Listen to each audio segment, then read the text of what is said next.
16 December দুপুরে শেরপুরের নকলা পৌর শহরের কায়দা মধ্যপাড়া এলাকায় বন্ধুদের সঙ্গে খেলার জন্য বাড়ি থেকে বের হয় 7 বছরের রেশমি।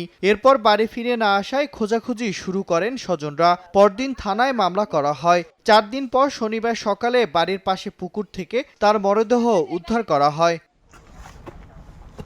বন্ধুদের সঙ্গে ঘুরতে এসে রাঙামাটিতে কাপ্তাইয়ের বালুখালী স্বর্ণদ্বীপ আইল্যান্ড রিসোর্টে কায়াকিং করতে কাপ্তাই হ্রদে নামে ইফরাত নামে এক পর্যটক। বোট ভারসাম্য হারিয়ে উল্টে গিয়ে ডুবে যায়। খবর পেয়ে মরদেহ উদ্ধার করে ফায়ার সার্ভিস।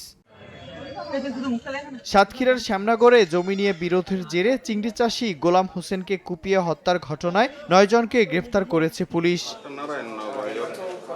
পরকীয়া প্রেমের সম্পর্কের জেরে রাজবাড়ী থেকে আবরার খান নামে এক রংমিস্ত্রিকে নারায়ণগঞ্জের আড়াইহাজারে নিয়ে হত্যার পর মাথা বিচ্ছিন্ন করা হয়। এ ঘটনায় জড়িত একজনকে গ্রেফতার সহ নিহতের বিচ্ছিন্নকৃত মাথা ও হত্যাকাণ্ডে ব্যবহৃত একটি দা উদ্ধার করেছে পিবিআই। এই হত্যাকাণ্ডের সঙ্গে জড়িত আসামি রাব্বির খালা সহ আরও যে 2-3 জন আছেন, আমরা তাদেরকে গ্রেফতার করার জন্য সর্বরকম অভিযান চালিয়ে যাচ্ছি।